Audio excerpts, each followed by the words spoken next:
ആ ദുരന്തത്തിൻ്റെ നടുക്കം വിട്ട് മാറിയിട്ടില്ല. അത്രമാത്രം വലിയൊരു ദുരന്തമാണ് 1:39 ഇന്ന് ടേക്ക് ഓഫിന് ശേഷം സംഭവിച്ചിരിക്കുന്നത്. ഇപ്പോൾ ഏറ്റവും ഒടുവിൽ വരുന്ന വിവരമനുസരിച്ച് ആ വിമാനാപകടത്തിൽ മരിച്ചവരിൽ ഒരു മലയാളി കൂടി ഉൾപ്പെട്ടിട്ടുണ്ട്.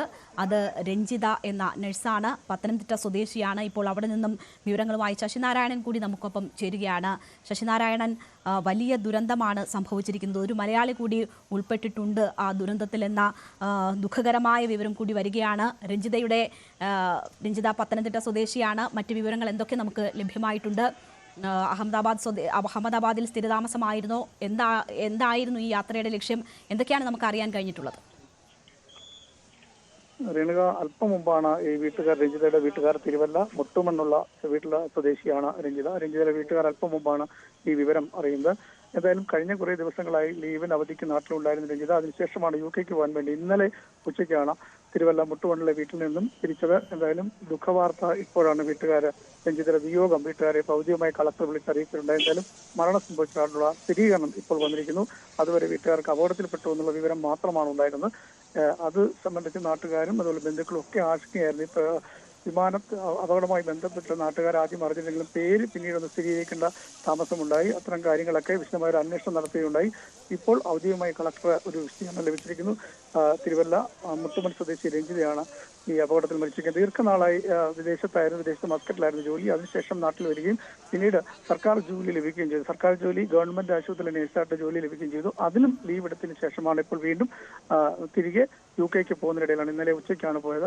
ഇന്നലെ ഉച്ചയ്ക്ക് നാട്ടിൽ നിന്ന് പോയത്. ഈ അപകടത്തിൽ രഞ്ജിത മരിച്ചിട്ടുള്ള വിവരം ഇപ്പോൾ ഔദ്യോഗികമായി കളക്ടർ അറിയിച്ചിരിക്കുന്നത്. ബന്ധുക്കളെല്ലാം ഈ വിവരം അറിഞ്ഞിട്ടുണ്ട്. എന്തായാലും ഞെട്ടലിലാണ് ഈ ഗ്രാമം ഉള്ളത്. കാരണം ദീർഘനാള് ഈ ജോലിയിലും അതുപോലെ തന്നെ നാട്ടുമായി ഏറെ ബന്ധമുള്ള ഒരാളായിരുന്നു. അപ്പം വിദേശത്ത് പോയതിനു ശേഷം വീട്ടിലെ കാര്യങ്ങളെല്ലാം നോക്കി നടന്ന 2 സഹോദരന്മാരും ഈ രഞ്ജിതയുടെ വിദേശത്ത് തന്നെ ഉണ്ടായിരുന്നത് മസ്കറ്റിലാണ്. അതിനുശേഷം നാട്ടിൽ തിരിച്ചു വന്നതിന് ശേഷമാണ് ഇപ്പോൾ തിരിച്ച് വീണ്ടും UK പോകാനുള്ള തീരുമാനമെടുത്തത്. ഇതിനിടയിൽ സർക്കാർ ജോലി കോഴഞ്ചേരി ഗവൺമെന്റ് ആശുപത്രി നേഴ്സായിട്ട് ജോലി ലഭിക്കുകയും ചെയ്തു. അതിന് ലീവ് എടുക്കാൻ വേണ്ടിയാണ് ഈ മസ്കറ്റിൽ നിന്ന് തിരിച്ചു വന്നതിന് ശേഷം വീണ്ടും UK പോയെന്നുള്ള വിവരമാണ് ബന്ധുക്കൾ നൽകുന്ന വിവരം. എന്തായാലും ഇപ്പോഴാണ് കുടുംബം ഈ വിയോഗ വാർത്ത കൃത്യമായി വീട്ടിൽ അറിയുന്നത്. കളക്ടർ വിളിച്ചറിയിക്കുകയാണ്. എന്തായാലും ബന്ധുക്കളൊക്കെ വലിയ ആശങ്കയുടെ ഒരു മുൾമുന്നിലായിരുന്നു. കാരണം അപകടം ഉണ്ടായപ്പോൾ തന്നെ അത്തരമൊരു സംഭവം ഉണ്ടാകരുത് എന്നുള്ള പ്രാർത്ഥനയായിരുന്നു നാട്ടുകാരും അതുപോലെ രഞ്ജിതയുടെ ബന്ധുക്കളും നാട്ടുകാർ. അതിനുശേഷം ഇപ്പോഴാണ് രഞ്ജിത മരിച്ചതായുള്ള വിവരം. ഈ വിമാനാപകടത്തിൽ രഞ്ജിതയും ഉൾപ്പെട്ടുള്ള മലയാളി രഞ്ജിതയാണെന്നുള്ള സ്ഥിരീകരണം വരുന്നത്. മരണം സ്ഥിരീകരിച്ചുകൊണ്ട് ഇപ്പോഴാണ് കളക്ടർ വീട്ടിലെ ബന്ധുക്കളെ വിളിച്ച് അറിയിച്ചിട്ടുള്ളത്. 2 മക്കളാണ് ഉള്ളത്. 7ാം ക്ലാസ്സിലും 10ാം ക്ലാസ്സിലും പഠിക്കുന്ന 2 മക്കളാണ് രഞ്ജിതയ്ക്കുള്ളത്. എന്തായാലും ഇന്നലെ വരെ ഈ വീട്ടിലുണ്ടായിരുന്ന 10 ദിവസം അവധിക്ക് നാട്ടിലുണ്ടായിരുന്ന രഞ്ജിത ഇന്നലെ ഉച്ചയോടുകൂടിയാണ് തിരുവല്ല മുട്ടുമണ്ണിൽ നിന്നും UK പോകുന്നതിന് വേണ്ടി പോയത്. ആ ഒരു വിഷമത്തിലും പ്രയാസത്തിലും വിയോഗത്തിലുമാണ് ഇപ്പം നാട് ഉള്ളത്. രേണുക, ശശിനാരായണനാണ് വിവരങ്ങൾ നൽകിയത്. ദുഃഖകരമായ വാർത്തയാണ്. ഒരു മലയാളി ഉൾപ്പെട്ടിരിക്കുന്നു. അത് പത്തനംതിട്ട സ്വദേശിനി രഞ്ജിതയാണ്. രഞ്ജിത ഇന്നലെ ആണ് വീട്ടിൽ നിന്നും ലണ്ടനിലേക്ക് പോകാനായി തിരിച്ചത്. അതിൻ്റെ ഞെട്ടൽ ആ വീട്ടുകാർക്ക് മാറിയിട്ടില്ല. ഔദ്യോഗികമായി തന്നെ അറിയിപ്പുകൾ ലഭിച്ചു കഴിഞ്ഞു എന്നതാണ് ശശിനാരായണൻ സൂചിപ്പിക്കുന്നത്. രഞ്ജിത നഴ്സിംഗ് ജോലി ആണ് ഏർപ്പെട്ടിരുന്നത്. ലണ്ടനിലേക്ക് തിരിച്ചു പോകുന്നതിൻ്റെ യാത്രയാണ് അന്ത്യയാത്രയായി മാറിയിരിക്കുന്നത്. എന്തായാലും ദുഃഖകരമായ വാർത്ത. 170 പേരുടെ മരണം ഇതിനോടകം സ്ഥിരീകരിച്ചു എന്ന വിവരം വരുന്നുണ്ട്. 170 മരണം, 242 പേരാണ് ആ വിമാനത്തിലുണ്ടായിരുന്നത്. മാത്രവുമല്ല, ഇത് ജനവാസ മേഖലയിലാണ് വിമാനം തകർന്നു വീണത്. അതുകൊണ്ട് തന്നെ മരണസംഖ്യ ഉയരുമോ എന്ന ആശങ്ക ഇപ്പോൾ നിലവിലുണ്ട്. BG മെഡിക്കൽ കോളേജ് ഹോസ്റ്റൽ കെട്ടിടം ഈ വിമാന ദുരന്തത്തിൽ തകർന്നിട്ടുണ്ട്. അതിൻ്റെ ഒരു ഭാഗം തകർന്നിട്ടുണ്ട്. അവിടെ ഉണ്ടായിരുന്ന ആളുകൾ അപകടത്തിൽപ്പെട്ടിരിക്കുന്നു എന്ന ആശങ്കകളുണ്ട്. മറ്റ് ജനവാസ മേഖല കൂടി ഉൾപ്പെടുന്ന ഇടത്താണ് ഈ അപകടം ഉണ്ടായത് എന്നതുകൊണ്ട് തന്നെ ഒരുപക്ഷെ അപകടത്തിൻ്റെ വ്യാപ്തി ഇനിയും നമ്മൾ ഇതുവരെ അറിഞ്ഞതിലും കൂടുതലായിരിക്കാം എന്ന സംശയം തന്നെയാണുള്ളത്. എന്തായാലും രാജ്യം എല്ലാവിധത്തിലും ഈ അപകടത്തിൽ ഒപ്പം നിൽക്കുകയാണ്. എല്ലാവിധ സഹായങ്ങളും ഉറപ്പാക്കുമെന്ന് കേന്ദ്ര സർക്കാർ അറിയിച്ചിട്ടുണ്ട്. ആഭ്യന്തരമന്ത്രി അമിത്ഷാ സംഭവസ്ഥലത്തേക്ക് തിരിച്ചിരിക്കുന്നു. പ്രധാനമന്ത്രി വലിയ നടുക്കം ഈ അപകടത്തിൽ രേഖപ്പെടുത്തുകയാണ്. ഹൃദയഭേദകമായ ദുരന്തം എന്നതാണ് അദ്ദേഹം സൂചിപ്പിച്ചത്. അത് വാക്കുകൾ കൊണ്ട് വിവരിക്കാൻ കഴിയുന്നതും അല്ല എന്ന് അദ്ദേഹം സൂചിപ്പിച്ചിരിക്കുന്നു. രാജ്യത്തെ നടുക്കിയ വിമാന ദുരന്തമാണ് അഹമ്മദാബാദിൽ സംഭവിച്ചിരിക്കുന്നത്. ഉച്ചയ്ക്ക് 1:39 ടേക്ക് ഓഫിന് ശേഷം മിനിറ്റുകൾ മിനിറ്റുകൾക്കുള്ളിലാണ് രാജ്യത്തെ നടുക്കിയ വലിയ വിമാന ദുരന്തം സംഭവിച്ചത്. ഏതാണ്ട് 170 മരണം സ്ഥിരീകരിക്കുന്ന തലത്തിലേക്ക് വരെ അത് എത്തിയിരിക്കുന്നു. ഗുജറാത്ത് മുൻ മുഖ്യമന്ത്രി വിജയ് രൂപാണിയും ഈ അപകടത്തിൽ പെട്ടിരിക്കുന്നു. അദ്ദേഹം ഗുരുതര പരിക്കുകളോടെ ആശുപത്രിയിലാണ് എന്ന വിവരമാണ് നമുക്ക് ഇപ്പോൾ ലഭിക്കുന്നത്. 170 മരണം ഇതിനോടകം സ്ഥിരീകരിച്ചിരിക്കുന്നു. ഇപ്പോൾ നമ്മൾ കാണുന്നത് പ്രധാനമന്ത്രിയുടെ ട്വീറ്റാണ്.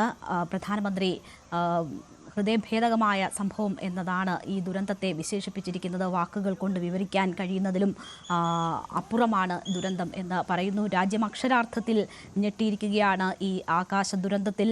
ഇന്ത്യൻ സമയം 1:39 ടേക്ക് ഓഫ് നടന്നത്. അതിനുശേഷം മിനിറ്റുകൾക്കകം ഈ ദുരന്തം സംഭവിക്കുകയായിരുന്നു.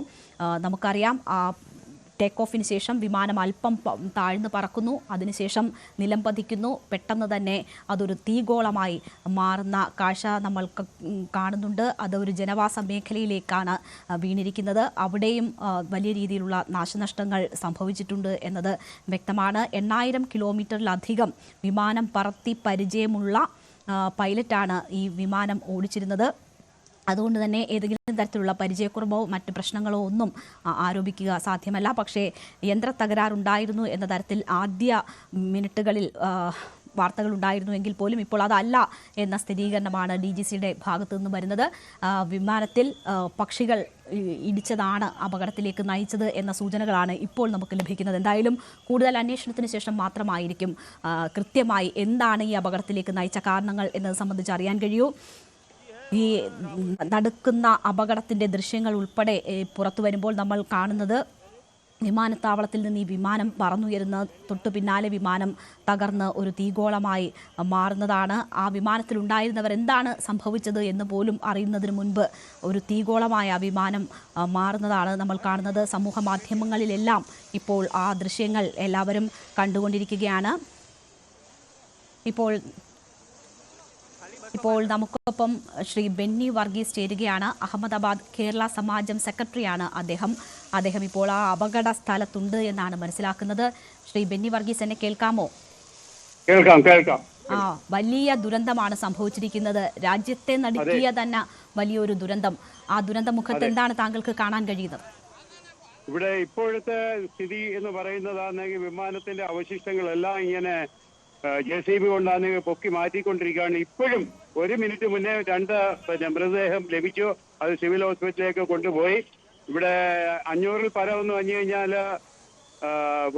പോലീസുകാരും ആംബുലൻസും അതുപോലെ രക്ഷാപ്രവർത്തകരും ഇവിടെ ധാരാളമുണ്ട്. സിവിൽ